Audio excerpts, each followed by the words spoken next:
Yeah, he's gone. He's already gone.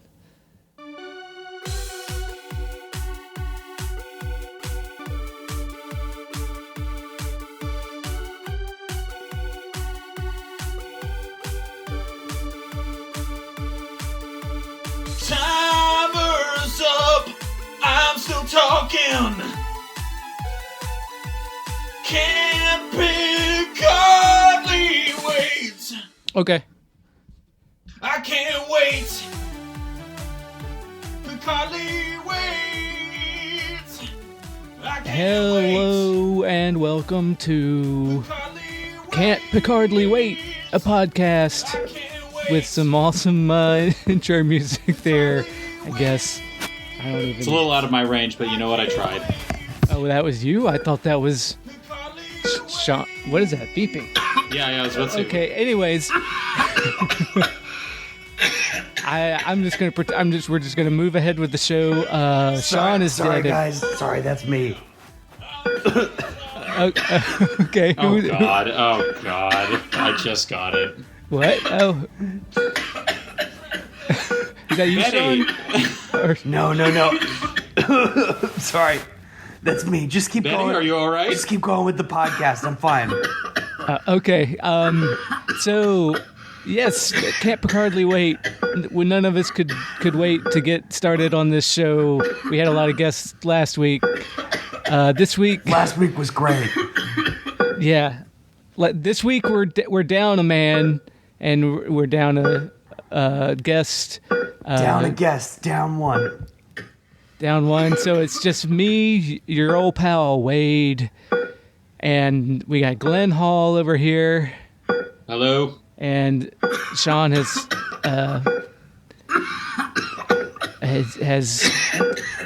that's not Sean, I guess. I'm fine. Just keep going. It's me. I'm fine. Okay, say your name. Who's that again? It's Benny. Oh, Benny. Okay. Oh, Benny. All right. Yeah, so Benny's all caught up, I'm sure. And we're moving on. We're talking about what was this episode even called again? It was called Nepenthe. Nepenthe, I knew that. Hey, hello. Hey, Benny? Hey Benny, have you been touching your face a lot recently? Benny? Benjamin? All right. So, I was under the impression that he'd finally watched the fucking episode, but is that right, Benny? Well, shit.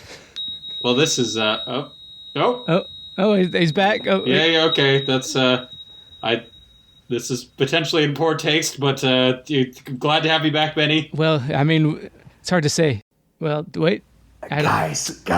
Whoa. Oh God. Well, you scared me. I use my last words to tell you I didn't watch the show. God damn, Benny, get the fuck off of here. What are you even doing here? I'm sorry. Get out. I only have Get so out. much time left. Quarantine yourself and stop touching your face. I don't have any sympathy for anybody that didn't watch the fucking... If you're not watching Star Trek Picard, you're dead to me, all of you. Oh, God. All right, well. All my friends and family that aren't watching it. Benny, your ass used to be beautiful, but now... Betrayal, the sweet sting of betrayal. Yeah, no, I take it back. I don't want these to be the last words that we say. Things already ended poorly with Sean. He's not here either. It's just you and me, Glenn. We're starting off on a real dark note this week. You and me against the world. It's just like this new Star Trek. It's taking a dark note where people just die abruptly. And, Ooh, it is, Listen, yeah, that's, I'm gonna go die now. Thanks. you're still here? Thanks for having me on. Benny, we told you to get the fuck out of here. Yeah. You're gonna be fine. Get out of here. Okay, Oh, God. bye. Oh, shit. Oh, shit. Well, Oh, no. now he's... Oh, okay. There's so much I wanted to say to him. Yeah, there's dark times we're living in, huh? Yeah, that's, Didn't realize that was the direction this was all going to go in. I didn't either. Life comes at you fast. I thought we were just going to have a good time talking about Star Trek. Talk about Star Trek, yeah. But you know what? I think Benny and Sean, above all else, They'd want us to keep going. So the show must go on. You know what? I'm not sure that Sean would, but I'm a creature driven by spite, so fuck him. We're going on. Okay, so we're doing this despite Sean's memory. Let's fucking go. Yes. Yeah. Yeah. Fuck you, Sean. Yeah. I think I joined a lot of the 1-star reviewers when they say, happy to see you come. Oh, my goodness. And I'm not even going to pull back on that because I know. Yeah, no, I know that's not what it's you would want. No. He'd take that in stride. I feel like I'd like to say he, in his own words, "Eat my asshole." I feel like that's what our dear Sean would have said. We miss you, Sean, and Benny, I guess. Yes, and you too, Hugh. We're getting ahead of ourselves. Yeah, right. Well, yeah, I guess we should, in their memory, start off with just a quick synopsis. Yeah, Nepenthe. Can you do a quick synopsis? Yeah, I can do it. Okay. It's going to be a lot of hard work to give you a really hard time on this all by myself, Glenn. But I know. It's like, I'm kind of, this kind of works out in my favor to an extent. Yeah. But let's take a look. So, episode called Nepenthe. The flashback starts by revealing that Jurati was indeed mind-melded with Commodore O, as we saw in one of the Next Week On. Yes. Which seems to confirm that O is in fact a Vulcan and not a Romulan in disguise. Right. And that's why she needed to take off her... Wait, why does she have sunglasses again? Just so she could do like a CSI Miami... Ow! Yeah, you're right. Just all we were missing was a pun and the Who song. Yeah. But yeah, she shows up. I mean, basically the scene we saw before, just with the last part added on. And she says like, "Oh, you're not in trouble, but I want to show you what'll happen if synthetic life is allowed to survive or allowed to thrive." I think she says. And we see a real Event Horizon montage style thing. Right. There's the cult little circle, and then what looks like Arium from Disco, but not Arium. So I had someone verify.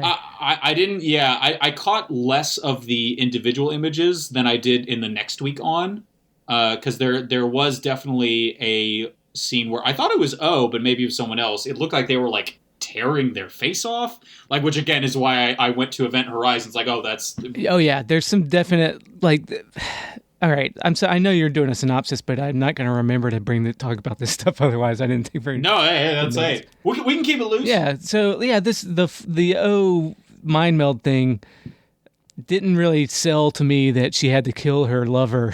Right, exactly. Because this horrible thing, it's like, okay, that happened real fast. Well, if life nothing comes at you fast, they say. Yeah, right. And it's just like, there's no reason from what I saw that makes me think this is definitely the sense, and I have to do the most extreme thing ever to prevent this because a planet blew up or a star. Right. Which, like, Romulus is already gone.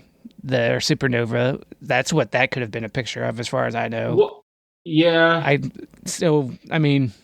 Unless it sent all this emotional information and wordless thoughts that I can't really comprehend visually, right. But that's just, what are you doing, TV show? Right. You're supposed to sell me on a story. Right. For what it's worth, like, when we do see her murk Maddox a couple episodes ago, when she says, "Oh, if you'd seen the things I'd seen," I kind of assumed it would be something at least of this tone, because even while the images themselves, like you said, don't really communicate anything quite that level, the way that, information is delivered makes it appear like this harrowing, like almost Lovecraftian yes. thing. And so, I'm willing to withhold judgment until they explain a little bit further what the alleged stakes are. Because there is this whole... Doing the math of it, the A leads to B, it leads to them having a vision and we're going to see it. But like, okay, I knew this was coming and I'm underwhelmed. So that's kind of lame. Yeah, it's. I feel like it's a lot is going to hinge on how this is developed further on in the season, which I guess we only have, 3 episodes left now? I think so, yeah. Yeah, because this is 7. So, I think it's... We'll see. I'm withholding my final judgment, but I agree with you that like nothing we saw merited like her extreme, killing her boyfriend, and Right. Which I would also argue that her commitment is kind of undercut by her loss of commitment later on in the episode. Like Her act. like nothing. Yeah. Nothing happens in between then and now that really explains like, oh, now she's okay, like not pursuing this, because like I think I said this last week. Something a plot element I really appreciate this season is the Romulans, whether they are correct or not, believe that nothing is more important than preventing synthetic life from rising. Right. And for what it's worth, her level of hopelessness and grief and depression over killing her lover and realizing that this thing's going to come to pass and how awful it is, to give them credit, like, okay, I believe that character is black-pilled enough to where because Allison Pill takes that black pill well enough to... Allison Black Pill, okay. Yeah, sorry. I just came up... yeah, so I'm sorry, too. No, you're good. So, I mean, I appreciate they've sold me that she is that distraught, but then also, like, fuck you, show. Like, this is such a downer, and what are we doing here? I don't know. Yeah. Like, the deaths in this episode... Well, I'm assuming that Girardi doesn't end up dead, but she's in a coma. No, because we see her in the next on. But it's just like, fucking hell. Relentless, a word I would use. But I will say that, well, it's just you mentioned pills, Allison and otherwise. I just want to call out the deeply unsettling delivery of, "It must be chewed." Like that the actress playing Commodore O says when she gives Girardi the tracker, which also, it's deeply funny to me that I know that it establishes that she needs to eat it, but when she puts it in her mouth, there is no reason that she should have assumed that thing needed to be eaten. Right. Like that would just... Hey, and I'm sure there's in the writer's room they had a whole thing exploring like, oh, it's not just a spider tracker or whatever, because she has to chew it because that way it dissolves into her blood, so that way it's not trackable on scans. Ooh, I'm sure that's all the reasoning for it. And then I'm sure they were like, Alex Kurtzman, probably the one time I'll say he was probably right to say, yeah, sure, that's fine, but like, come on, we don't need that's a little much to go through. Yeah. It's it's a strange storyline, start to finish, the whole Girardi thing. And I guess they are trying to position Girardi either for like a one-season redemption arc where she, makes everything right in the end by sacrificing herself, or getting her back to, series regular, working towards that same redemption. Right. Which, I'm none of this docking Allison Pill, who's like a really good actor. This episode in particular, I feel like kind of muddied that entire storyline, because you start off by saying, oh, she saw the terror of knowledge and she'll do anything to keep her from having it because she's a true believer. And then by the end of the episode, some red velvet cake and chocolate milk later, she's like, oh, no, actually, I'm okay not preventing this future that I've seen. Right. Or I don't believe it. Yeah, it's one thing to go from darkness to light, not trying to get all like starting at low point and ending with redemption for these characters at the end of the season. But we've started at kind of a low point. Now we've gone super low, and now we have 3 episodes to get them to the Star Trek idealism that we want them to end with. Yeah. It's like, okay, we're going. I mean, sure. Okay, it's a choice.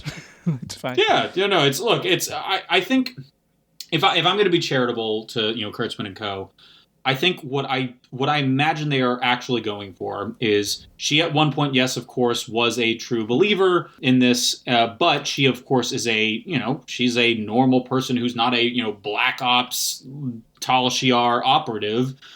She is not comfortable with the dark elements of what she would have to do to make all this stuff, or prevent all this stuff from coming to pass. And so, the guilt of really, I guess, the only action she's done to really sabotage the mission so far has kind of shaken her back to not being on board. And Right. I think I did a shitty job of articulating that. But, like, you get what I mean. That, like, Yeah. they're like, it's eating her up inside, and that's why she shoots herself with the... I assume that's some kind of radiation that disarms the tracker, which I kept thinking it was the Escape from New York, where they have to, the neck bombs that they put in him, and they have to do the radiation to... Yeah. It's probably something like that. Which I always appreciate an Escape from New York reference, intentional or not. Yeah. So, yeah, I mean, if it comes like she wasn't actually trying to kill herself, she was just trying to get rid of the tracker. Okay, you know what? Yeah. That's fine enough. Well, but like, holy shit, this is fucking dark.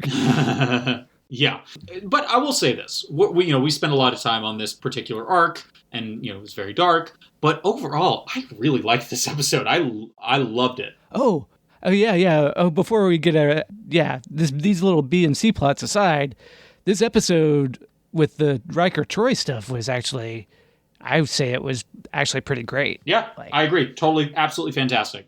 For once, they got like emotional arcs of these characters that were earned. Right. They explored backstory without just dropping a character we know and expecting us like, this, so therefore feel this emotion about it. They had a character that we have never met that is dead already. Yeah, right.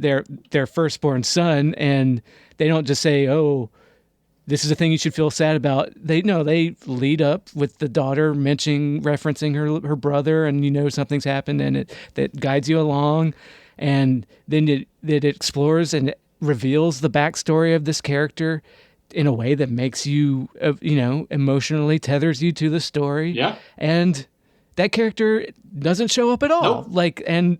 But it's done so well. It's a slow burn. It took me aback. Yeah, it was like, for this show that has just been all this stuff. Like, you remember this, now feel something, because we're telling you that this is where you should feel something. And I suppose it's appropriate that Michael Chabon co-wrote this episode, because I don't know much of this guy's work, but he has written the episodes this season that I have enjoyed the most, I feel like. Mm-hmm. And so, like you said, just having it, the episode trusted us. It trusted us to, even if you had not seen TNG, and I, as you well know, have had the benefit of recently watching quite a bit of TNG. Oh, we know. And even though I don't know exactly how those arcs end in the later seasons and through the movies, like I have a decent sense of who these characters are, and that's all I needed. I didn't need to know, where exactly do they leave off at the end of Nemesis. Like, I know that Riker and Picard had this mentor-mentee friendship that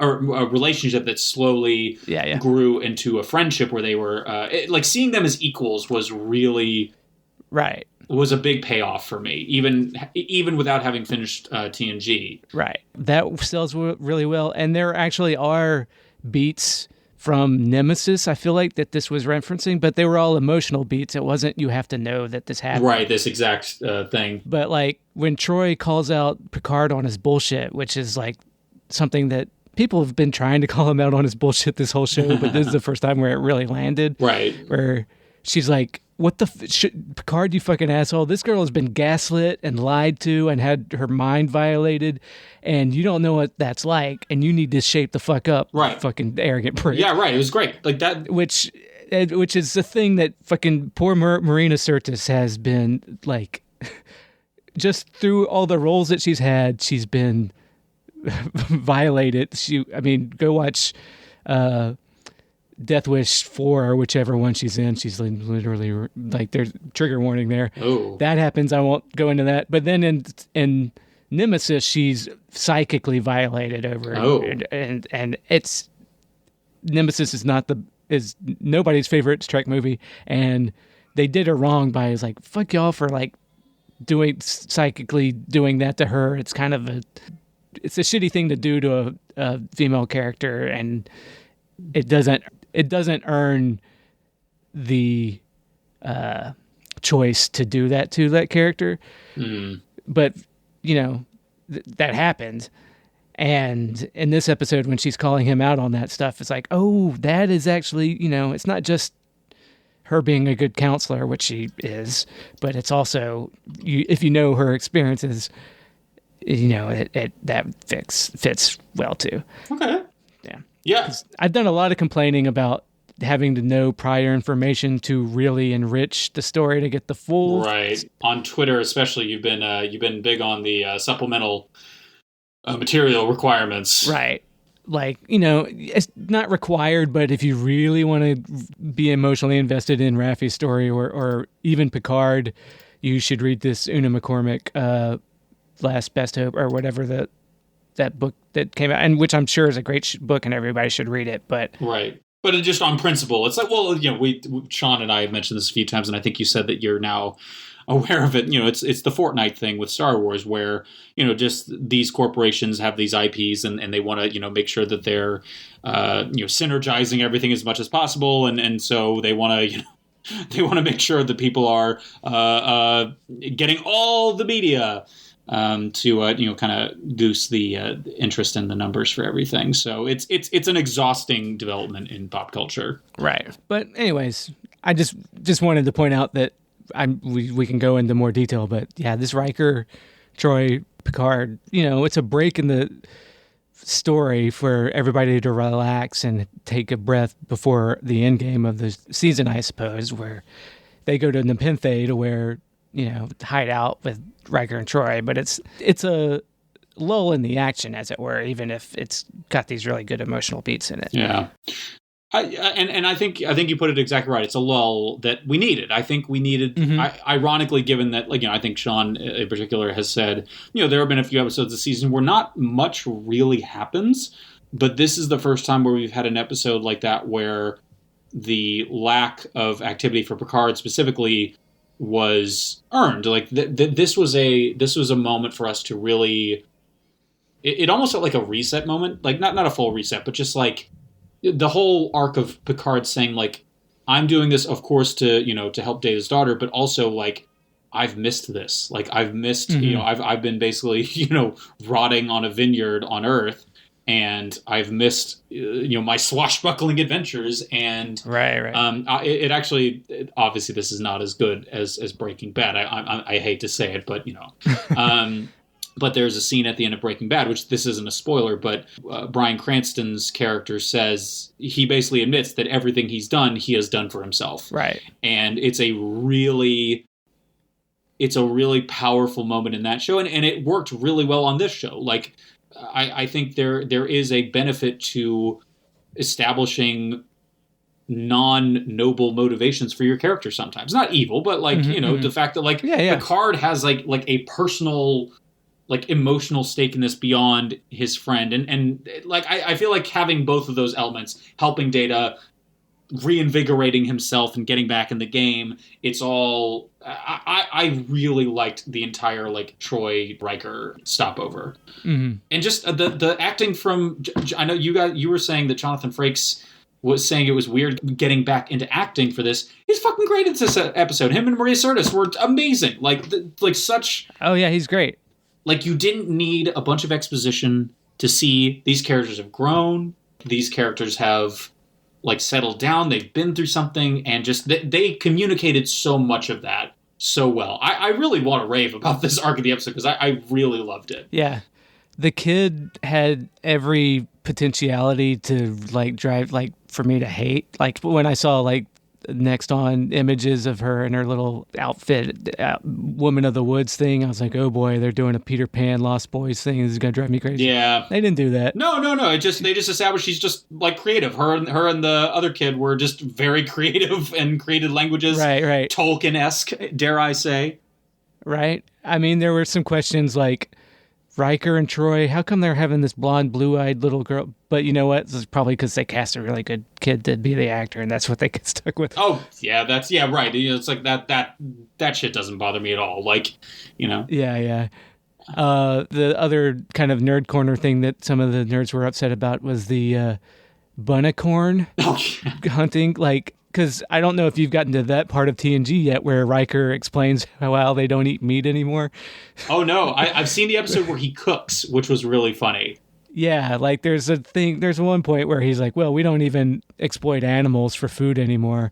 And so some other people were like, oh my God, what the fuck? And then she's murdering. Oh, I have seen that. Yes, I have seen that episode. Yeah, because it's like it's some ambassadors. Yeah. Sorry. But yeah, like exactly. So just the idea that now they're like hunting these things and.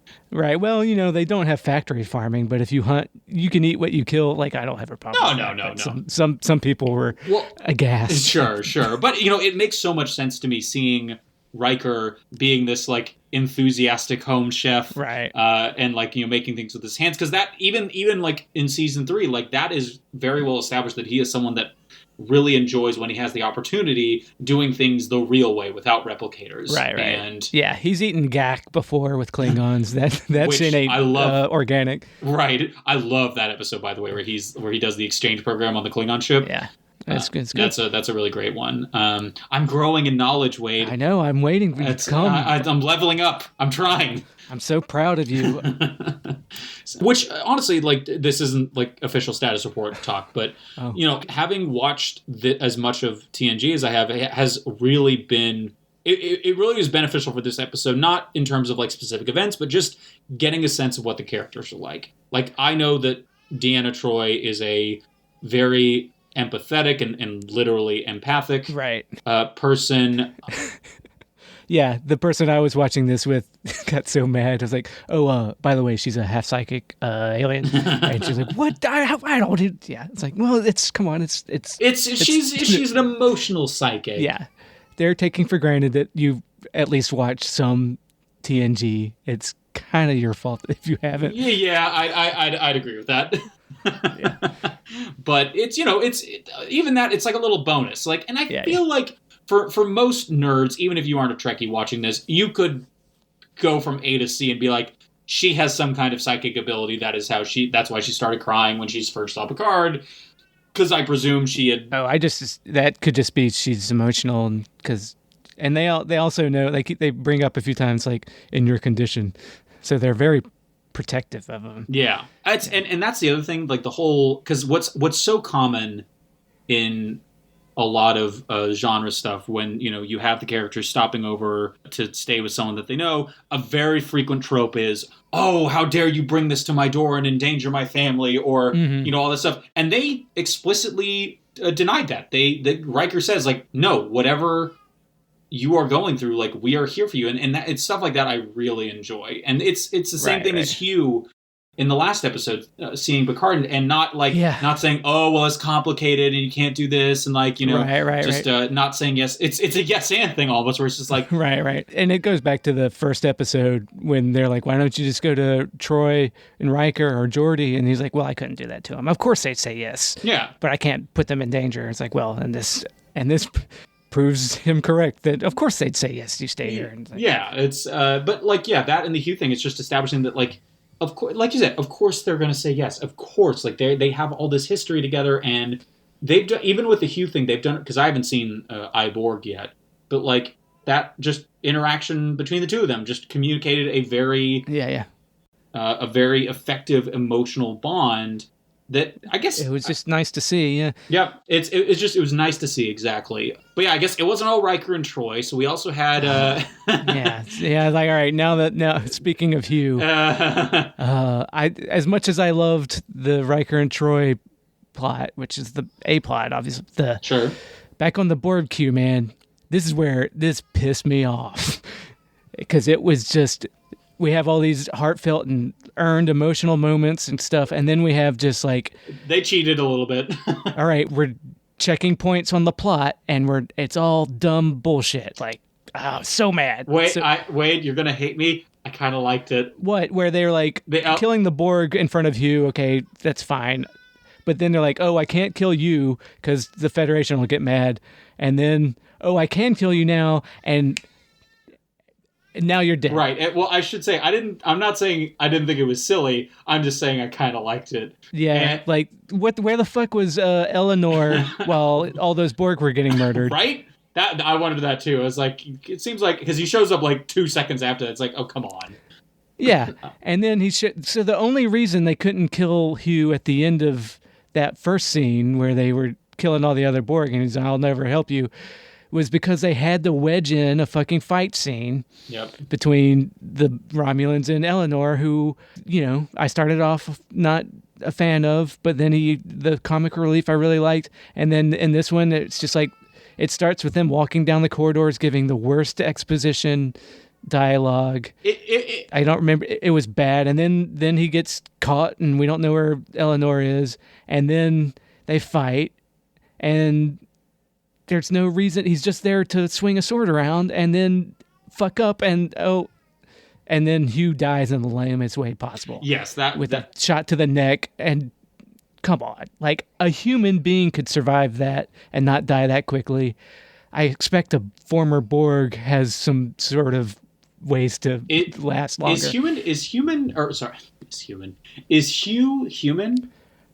I mean, I know there are a lot of aliens in Star Trek that are indistinguishable from humans. Yeah, I mean, I don't think they ever say. I mean, we know that the Borg assimilate all sorts of races and people. Right. Most of the time, they just look like humans, so it's hard to say what Hugh originally was, but it looks like he was human, and he goes back to the Federation, becomes a citizen, I guess, after he is de-assimilated, so I don't know. I could be wrong, but I feel safe to call Hugh a human.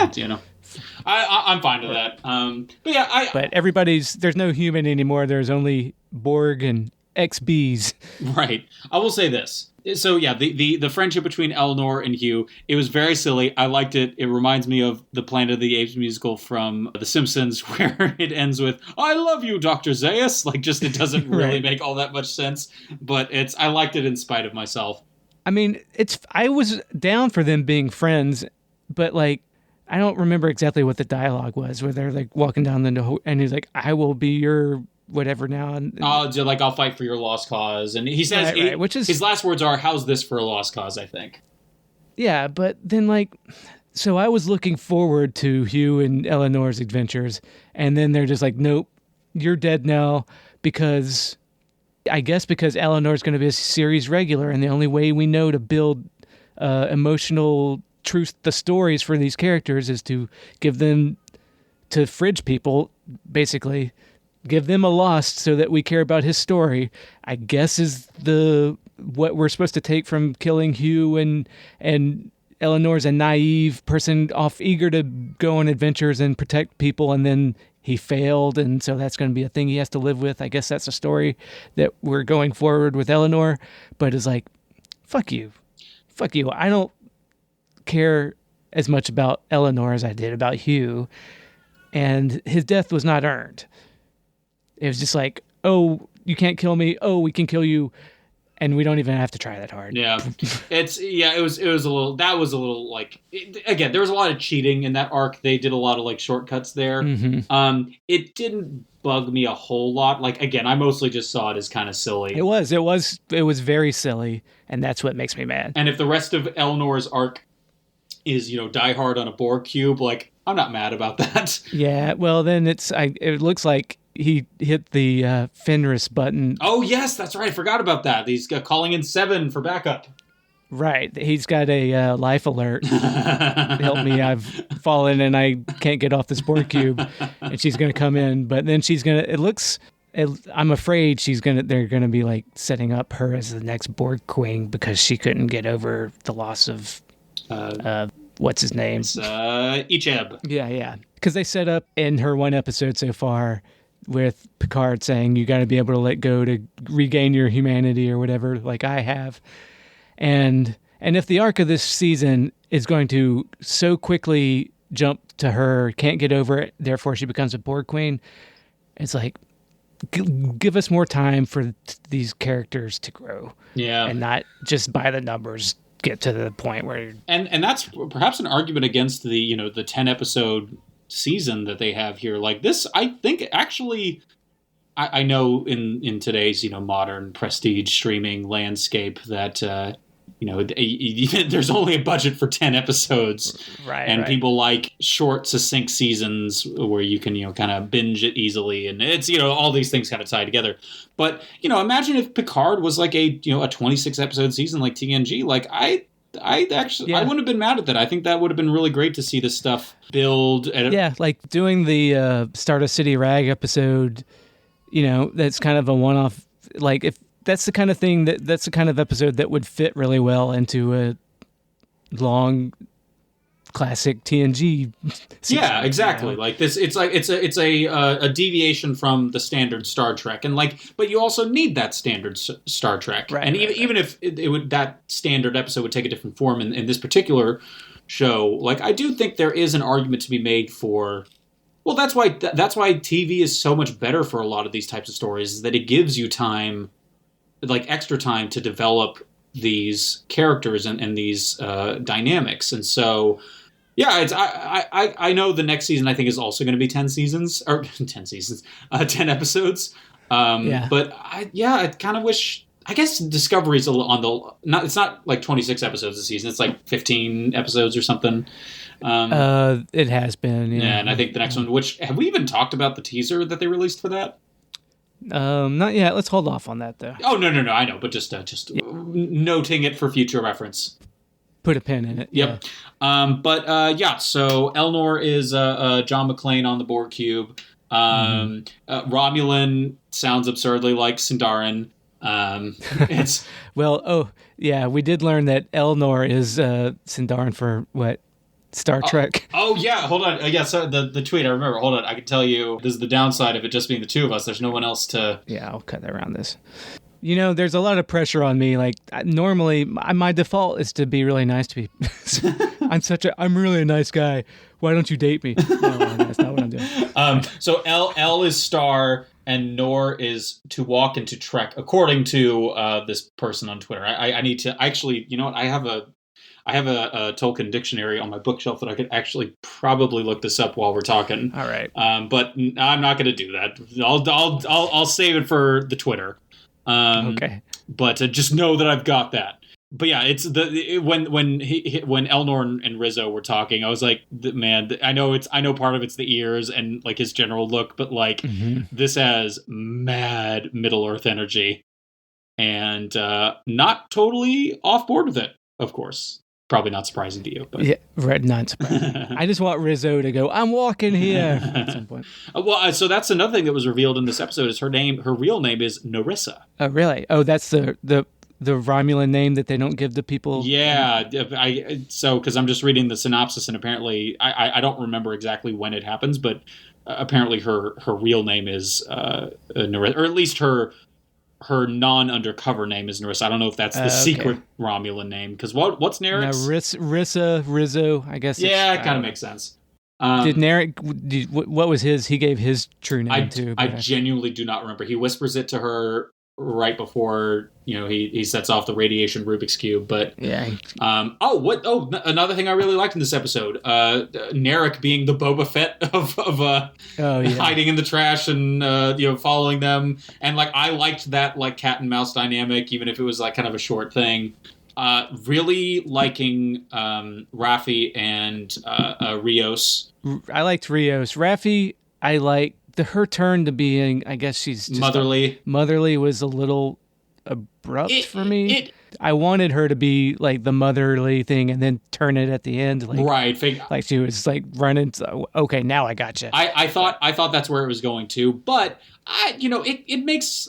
I kind of buy it. She's torn up about losing her son. Right. She's trying to be motherly, I guess. And I like the moment where she's walking and she says, we're gonna, I can't remember how she phrased it, but Raffi's gonna set you up, with a prescription, and Troi goes, "Is it cake?" And just the actress her face perfectly communicates it was not cake. It was probably some kind of drug, but yes, of course it's cake. I really... Yeah. The performers are all doing pretty good work, I think. Oh, absolutely.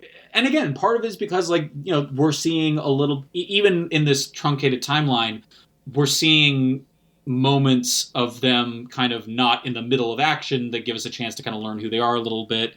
I am curious why the EMH is not mentioning anything. Yes, and yeah. Can I tell you a batshit theory that I had that I didn't share with you guys before this week? Sean would say no. I'm going to say yes. Because fuck him. When we missed you, Sean. Nope. So when We're gonna have words if you ever come back. Yeah, that's right. I'm singing the song now. Look at me. Look at me.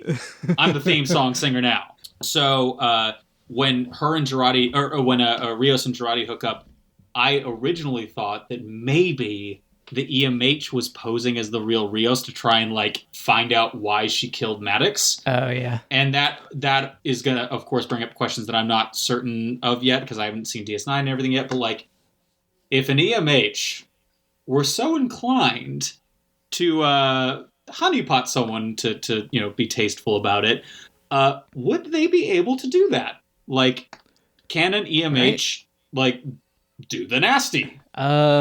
Sure. I mean, what is a holodeck for if not doing the nasty? That is true. Fair point. I just wasn't sure if EMHs worked differently in some. Well, I mean, it's the question is how much of Asimov's laws can they break?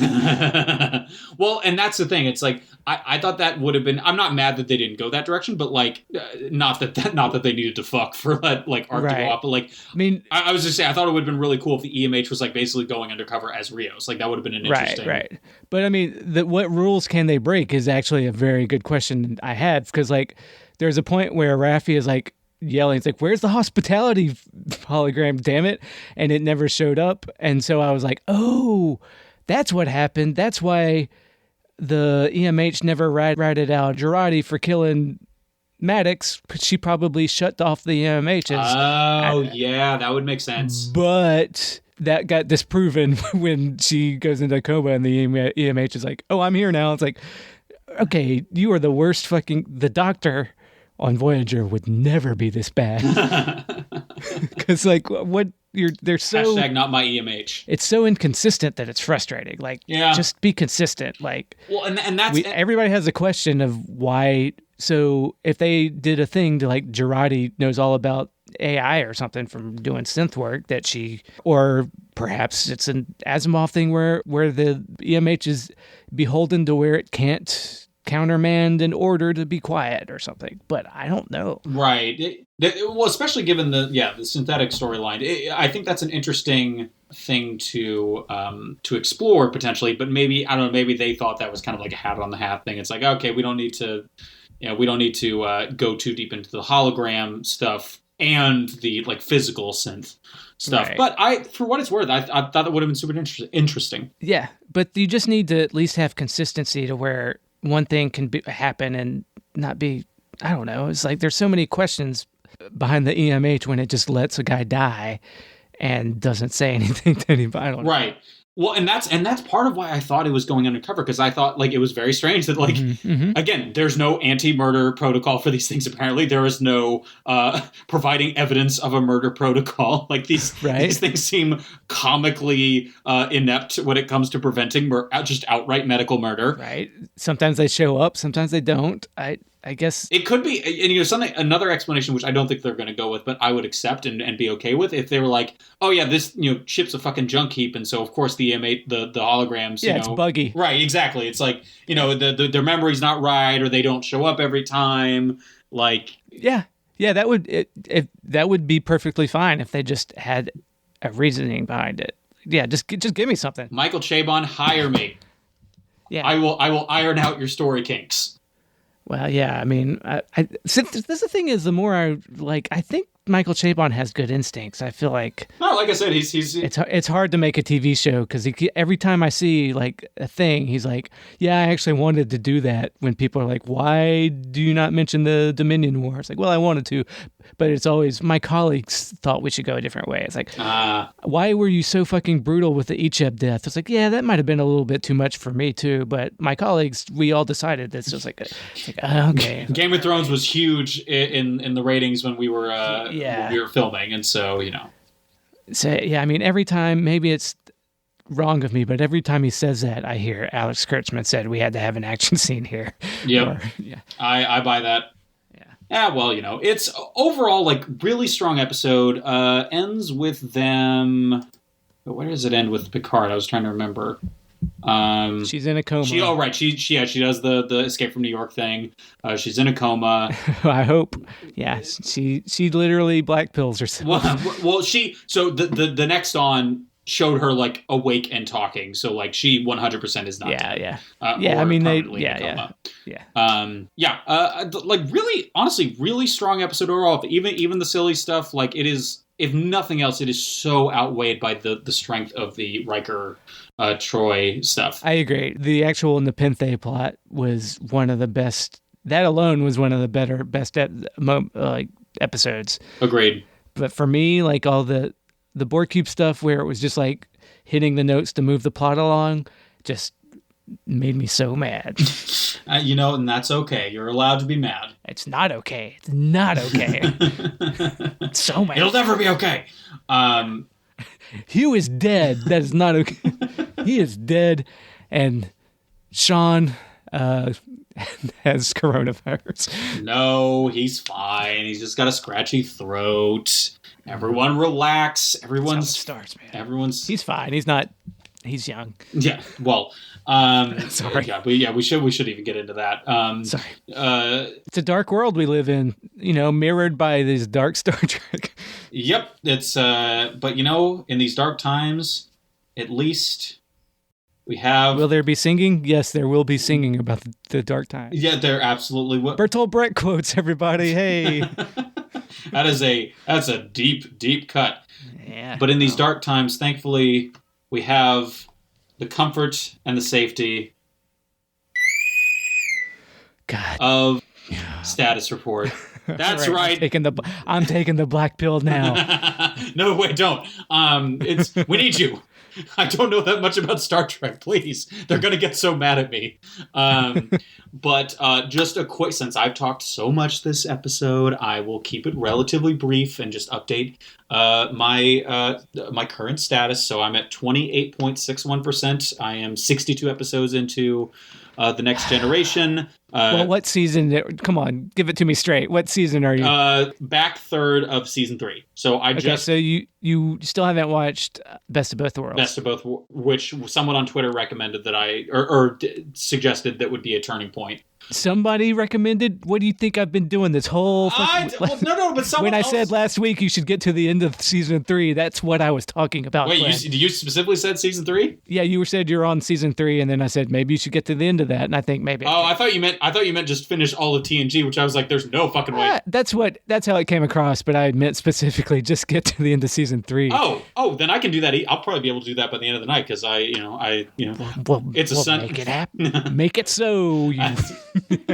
I will say, so here's another thing about Status Report. This isn't weighted or accounted for in the total canon percentage. But last night, on a whim, I played the Star Trek video game, the Bridge Crew video game from I want to say it was 2009 or 2010. Because it was only the VR one. Yeah, so it was because it's you can play it in non-VR now, and it was only $10. What's even the point of that? Right? Well, it was $10. So I was like, you know what? Fuck it. I will give it a shot. I played for a few minutes. I'm actually in the middle of playing Death Stranding, so it was kind of a break in between the. So see you 3 years from now. Which I could talk a whole podcast about just the first 5 hours of that game. I've done it. Yeah, so can I. Yep. Go to our Patreon. Yeah, exactly. You can find me talk with James and Hugh behind the paywall.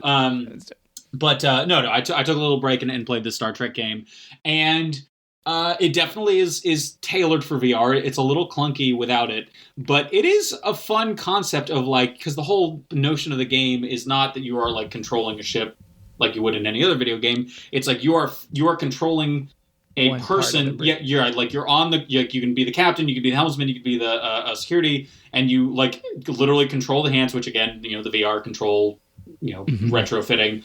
And I will admit, being able to put the ship on red alert was a fun thing for me. Just I've only gotten to the training level, but it's. Can you play it without having to play with strangers? Yes, you can play it with AI companions. Okay, I mean that's kind of lame too, but I'm not a multi. Player. Yeah, no, and I'm not either. Which I thought that it was only multiplayer, but then I found out you could play it with AI. And again, for $10, it's that's even if I end up fucking hating If it. Eventually, maybe I'll get around to playing it. Maybe make Sean get it on VR. Right. Wait, no, Sean's dead to me. Fuck. But no, really, that could be a fun either Patreon or bonus episode for this of us, reviewing Bridge Crew. Uh-huh. But yeah, if nothing else, just the because for some reason the red alert switch on like TOS and TNG is always like for me just like a really fun like action like switch. There's just something so like I guess it's like a Pavlovian thing now where it's like when I hear that sound I'm like, oh shit's going down.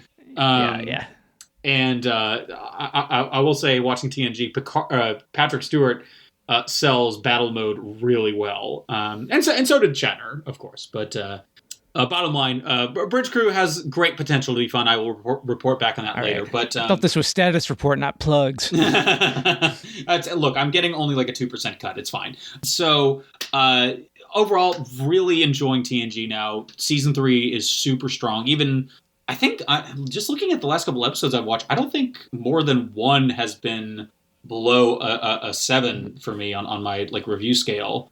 All right. Yeah, no, it's been really, really liking it so far. Well, keep going. I'm going. I'm Just get it over with so I can stop yelling at you. And well, God, I assume once I get to DS9, you're going to be fucking insufferable. Well, yeah, especially if you're not following along with the rules of acquisition. Well, that's Star Trek podcast. Well, that's my plan because once I start watching it, I'm going to listen to the episodes. I'm going to get the context. Well, all right, so then I'm really going to have to start yelling at you to hurry up. Well, all of you listening to this, go listen to that other thing. And by the way, I will continue updating that Twitter thread because I know one or two people expressed interest in hearing more about that, and thank you for that. It's not a whole lot, of course, because I've already forgotten. But I enjoy tracking all this stuff, and it's fun. I'm really enjoying Star Trek now. I feel like I can officially call myself a Trekkie. Like I've spent more than 6 days of my life watching Star Trek now, and so that feels like a threshold to me. I'm not a gatekeeper about it. You can call yourself whatever you like, and I just I don't think I want to be known as a Trekkie, but I can't. It's like being a hipster. The more you deny the label, the more it fits. Oh, and you live in Brooklyn too, so it's you got all that going against you. Yeah. Sorry, I didn't mean to. I know we're supposed to be mean to you, Glenn, right, not the other way. I know it feels so unnatural when I do it. Good on you. And I'm not good at it either. Right, that's baby steps. Exactly, easy to bully. Learning the bullying part. Right. That's status report. All right. Well, gotta wait for the whistle, Wade. Yeah. Well, I'm sorry. I'm just so ready to get it done. I know. Well, are you saying that you? I'm committed to hating status report, Glenn. I don't really have a choice at this point. No, I know. I was trying to set you up for the sign off. Oh yeah. So do all the things. Yeah. So I mean, I guess we're done talking about this episode. Nepenthe. Strong episode. Loved it. Strong episode. Yeah. But I, for one, can't Picardly wait for next week. And fuck off, Sean. Fuck you, Sean. Yeah. Start with TOS, it's the OG. Some good, lot of bad effects. Move on to the animated series. The most underrated of the Treks. Now it's time for the movies. Average out pretty good.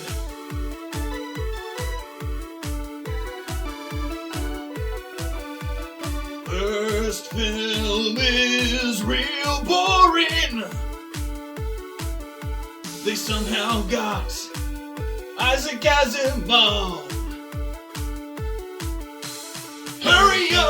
Hurry up, ain't you talking enough for this show?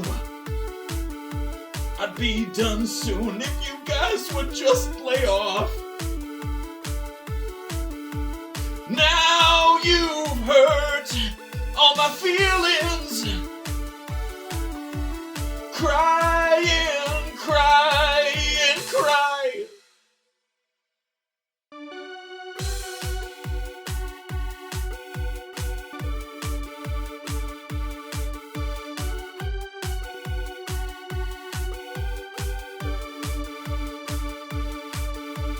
Track my place in the canon.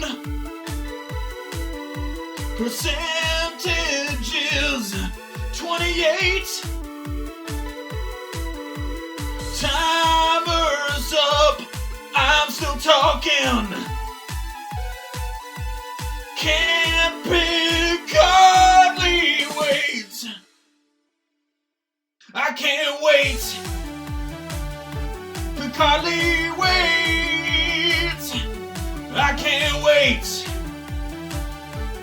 Hardly wait. I can't wait. Hardly wait. I can't wait. Hardly wait.